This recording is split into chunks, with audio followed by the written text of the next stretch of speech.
जब इस देश के 1% मुट्ठी भर लोग अगर देश के 40% संसाधनों पर का हक मार ले तो यह आर्थिक रूप से गद्दार है। जब इस 8,000 करोड़ का इलेक्टोरल बॉन्ड का स्कैम भारतीय जनता पार्टी करेगी तो यह भारत के गद्दार है। भारतीय जनता पार्टी ने राहुल गांधी की सीक्रेट विदेश यात्राओं का एक फेहरिस्त मीडिया में जारी किया। हो सकता है राहुल गांधी उससे बौखलाए हों। 12 साल से भारत की जनता ने उनको करीब करीब हर राज्य में निपटा दिया, केंद्र में निपटा दिया, तो उससे बौखलाए कि जनता का नकार उनको बर्दाश्त नहीं हो रहा है। प्रधानमंत्री मोदी को लगातार सम्मान मिल रहा है और ये वोट चोरी का एक साबुन लेके घूमते जब जब राहुल गांधी ने प्रधानमंत्री के लिए कोई ऐसे शब्दों का यूज किया है तब तक उसके आने वाला चुनाव हार गया है। तभी तो भाजपा बार बार कहती है ना कि हमारा सबसे बड़ा स्टार प्रचारक कौन है देश के अंदर में, आपको भी पता है और क्या कहना चाहता हूं ये पूरा देश को पता है। जी हाँ दोस्तों, अब एक नया शब्द आया है गद्दार।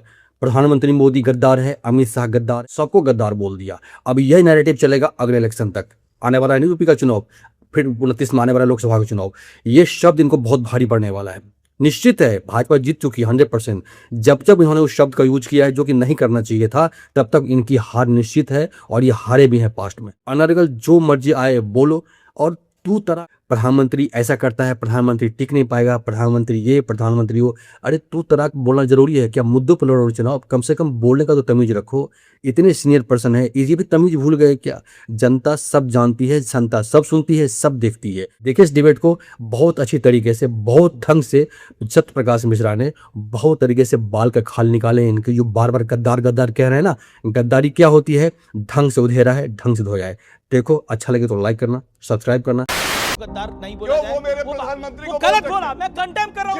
जिस दिन अमित भाई राहुल गांधी माफी मांगेंगे, चौकीदार चोर है, गद्दार है प्रधानमंत्री, कॉम्प्रोमाइज है, मैं अपने सारे शब्द गद्दार है राहुल गांधी। लास्ट टाइम राहुल चौकीदार चोर है बोल के सचमुच में तो खलनायक हो। अच्छा मैं सॉरी, ठीक है, ओके। अभिनय में महा छलावा है अभियान बहुत अरे सारे प्रदेश बहुत छोटे उद्देश्य। मैं पूछना चाह रहा हूं, गौरव जी एक सेकंड, मैं पूछना चाह रहा हूं क्या इससे फायदा क्या हो रहा है? क्या आपको लगता है देश की जनता इस तू तलाक वाली भाषा को अब पसंद करेगी? क्या आपको लगता नहीं आपको आत्मचिंतन करना चाहिए? आप जब से नरेंद्र मोदी गुजरात के सीएम थे तभी से आप ये सब कुछ बोलते हुए आ रहे हैं, लेकिन मोदी का कद बड़ा होता जा रहा है और आज आप देखिए कांग्रेस कहां पहुंच गई है। अंडरस्टैंड, मतलब ये एक समस्या बड़ी होती जा रही है। आज आप इस बात को नहीं रियलाइज करना चाहते। बंगाल में आज आप कहां खड़े, 50 साल हो गए वोट चोरी का आप नैरेटिव चलाते हैं। 50 साल से क्या वोट चोरी हो रही है? बंगाल में नहीं आ पा रहे आप उत्तर प्रदेश में कितने वर्षों से नहीं आ रहे? आप बिहार में कितने वर्षों से नहीं आ रहे?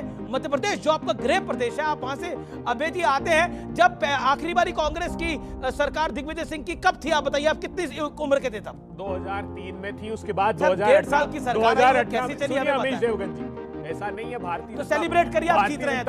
नहीं, ये प्रजातंत्र को जीत की लड़ाई लड़ रहे हैं। आपने वेस्ट बंगाल का बोला, वेस्ट बंगाल में पहली बार इनकी सरकार बनी, वोट चोरी नहीं की क्या? गुजरात अरे सत्ता चोरी करने लगे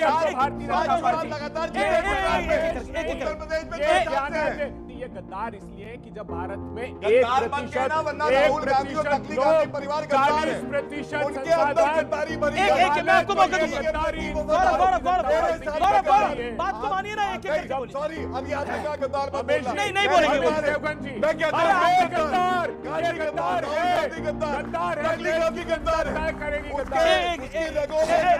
अबे दुबे जी के बाद मिश्रा जी, फिर भाटी जी। एक सेकंड में दौड़ने फिरने के 30 सेकंड जो आँख ही से न टपका तो फिर लहू क्या है? तुम गद्दार हो। जब इस देश के 1% मुट्ठी भर लोग अगर देश के 40% संसाधनों पर का हक मार ले तो ये आर्थिक रूप से गद्दार है। जब इस 8,000 करोड़ का इलेक्टोरल बॉन्ड का स्कैम भारतीय जनता पार्टी करेगी तो ये भारत के गद्दार है। चुनाव की जीत तुम्हारी गद्दार नहीं होने का प्रमाण गद्दार में कदर है। ओके, क्या बोल रहा है मिश्रा? दो चीजें बहुत अहम है।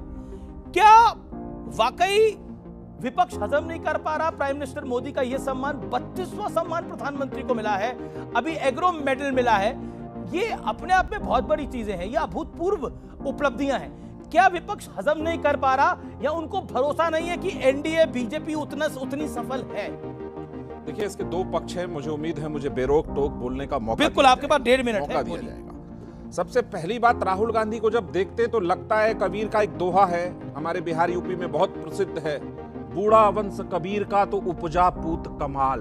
तो ये वही राहुल गांधी है, बूढ़ा वंश राजीव जी का उपजा पूत राहुल। एक दोहा है कि बढ़े पुत्र पिता के धर्म से और खेती उपजे अपने कर्म से। तो पिता के धर्म से राहुल गांधी सदन पहुंच गए, खेती तो कर्म से वो कर नहीं पा रहे हैं, लगातार हारते जा रहे हैं, बौखलाहट है। कुछ दिन पहले भारतीय जनता पार्टी ने राहुल गांधी की सीक्रेट विदेश यात्राओं का एक फेहरिस्त मीडिया में जारी किया। हो सकता है राहुल गांधी उससे बौखलाए हों।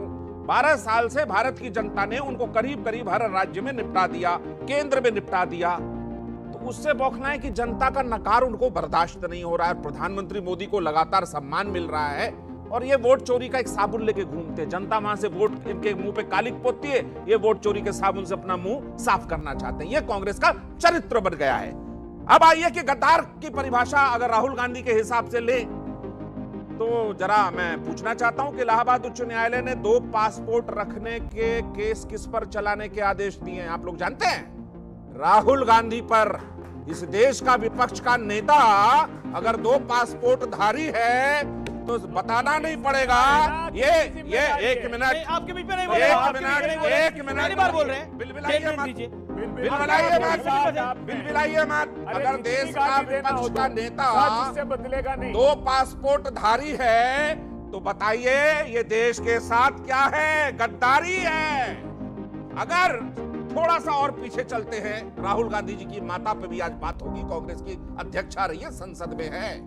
16 साल बाद इस देश की जिसने नागरिकता ली हो, विवाह के बाद ये इस मिट्टी के साथ कौन सी वफादारी है, ये भी सवाल उठेगा। एक सवाल और है, रेड साड़ी नाम का एक किताब था, कांग्रेस पार्टी की सरकार थी, बैन करने के करीब थी और करीब करीब बैन कर दिया। उस किताब में 2 जिक्र है कि कितनी बार कांग्रेस परिवार ने इटली की एम्बेसी में शरण मांगने के लिए कॉल किया था। उस किताब में 2 बार जिक्र है कि सोनिया गांधी इटली के उसमें शरण लेना चाहती है। ये देश के साथ वफादारी है।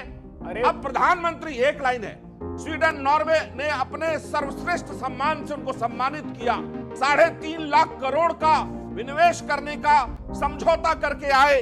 यूएई से 45,000 करोड़ है। नीदरलैंड और स्वीडन की जो कंपनी है जो एआई बनाती है उससे एएसएलएम से समझौता करके आए। तो प्रधानमंत्री विदेश यात्रा पर गए हैं, भारत में विनिवेश को लेकर, भारत की समृद्धि के लिए चिंतित हैं, वो अपनी यात्रा पर गए हैं।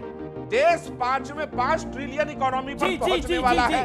राहुल गांधी तय करे, अगर विपक्ष की नेता की भूमिका में रहना है, ये तू तड़ाक तुम ये शब्द बंद करे और देश से माफी मांगे। वरना ये देश रुक जाइए, ये देश सबको सबक सिखा चुका है। सबकी सत्ता बिल्कुल मौका दिया अपनी बात को रखने का। राजकुमार भाटी को 2 मिनट का मौका है। राजकुमार भाटी, पॉइंट ये नहीं है कि ऑपोजिशन मुद्दों को उठाए, लेकिन डराने वाला माहौल बनाए। देखिए, देश में आर्थिक तूफान का आलम हो गया है, सब कुछ खराब होने वाला है, और गद्दार बोल दे देश के प्रधानमंत्री को, गृह मंत्री को। क्या आपको लगता है नेगेटिव पॉलिटिक्स से पॉजिटिव रिजल्ट्स आ पाएंगे?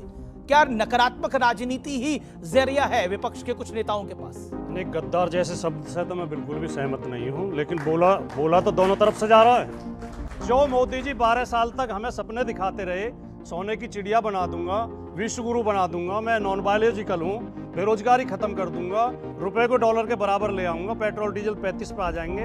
अब वही मोदी जी हमसे 12वें साल में कह रहे हैं हम संभाल नहीं पा रहे हैं व्यवस्था को, खर्चे कम कर दो, सोना मत खरीदो, यात्रा करनी बंद कर दो, घर से काम करो, वर्क फ्रॉम होम, गाड़ी पूल करो, एक गाड़ी में कई लोग जाओ।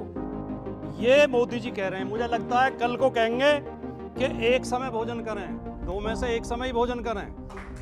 और एक दिन का काम नहीं है, ऐसा तो बोला, एक दिन पाजामा पहने तो कुर्ता ना पहने, और एक दिन कुर्ता पहने तो पजामा ना पहने। कल को हो सकता है ये भी कहने लगे आधी रात सोएं और फिर एसी बंद करके मन की बात सुने। पूरी रात सोने से बिजली ज्यादा खर्च होती है। तो ये देश कहां पहुंच गया।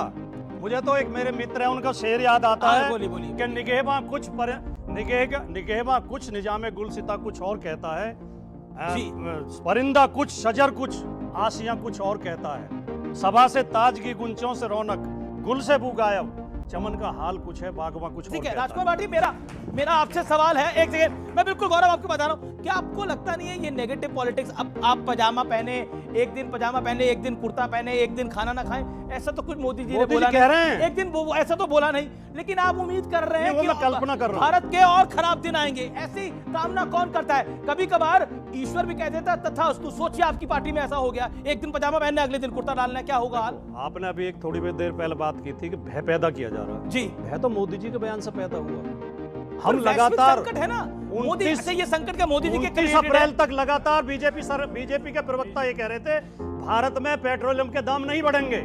हमारे प्रधानमंत्री सक्षम में कंट्रोल कर लिया है। अब 29 के बाद दाम बढ़ाने शुरू कर दिए, एकदम सिलेंडर के दाम दुगने कर दिए कॉमर्शियल के, और होम सिलेंडर भी बहुत महंगा हो गया है और ब्लैक में बिक रहा है। ओके जवाब मैं बिल्कुल गौरव भाटिया आपको मौका दे रहा हूँ। गौरव भाटिया, वो कह रहे हैं डराने का काम तो आप ही लोगों ने करा, प्रधानमंत्री ने बोला, उसके बाद लोगों के मन में डर की भावना आई। क्या इकोनॉमी को आप लोग संभाल नहीं पा रहे हैं? और देखिए अब तो खाना एक टाइम खाइए, राजकुमार भाटी जी कह रहे हैं। देखिए, सबसे पहले इनको देश की चिंता है नहीं, लेकिन मैं फिर भी बता दूं देश कहां से कहां पहुंच गया है। अनुच्छेद 370 एक मिनट, छू नहीं पाते थे, मोदी जी ने उखाड़ के फेंक दिया, 75 साल में नहीं हुआ था। भव्य राम मंदिर कब बनाओगे, तारीख नहीं बताओगे। भव्य राम मंदिर भी बनाया है, तारीख भी बताया, तुमको भी बुलाया है। जीएसटी लागू किया, महिला आरक्षण लागू किया, ईडब्ल्यूएस को आरक्षण मिले ये भी सुनिश्चित किया। और सबसे बड़ी बात है, ये देश कहां जा रहा है मैं आपको बताता हूं। नफरत की बात हो रही है, ये भाटी जी का बयान है। देखिए कितना प्यार से लबालब टपक रहा है प्यार। ब्राह्मण जो होते हैं, ब्राह्मण भाई, हमारे ब्राह्मण भाई, इधर भी ब्राह्मण भाई, ये वैश्य से भी बदतर होते हैं। ये कितना प्यार समाजवादी पार्टी की टूटी साइकिल के प्रवक्ता बता रहे। दूसरा गलत बयान की जा रही है।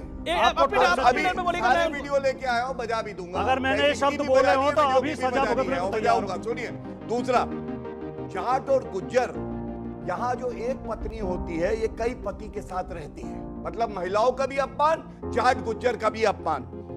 वैसे इनसे पूछा गया कि हिंदू धर्म के बारे में तुम्हारा क्या कहना है, कहने लगे मंदिर जाने की मैं जरूरत नहीं समझता, मुझे ये भी नहीं पता भगवान होते हैं कि नहीं होते। अगर आपने पूरा डिबेट देखा होगा तो आपको पता चला होगा कि बाकी में गद्दारी होती क्या है, शब्दों की मर्यादा क्या होती है, कैसे कैसे बात करते हो, किसी के साथ रिस्पेक्ट से कैसे बात करना चाहिए, ये सब के सब ये सब भूल चुके हैं। क्या कहते हो मुझे कमेंट करो, लाइक करो, शेयर करो, आप अपनी राय जरूर रखना।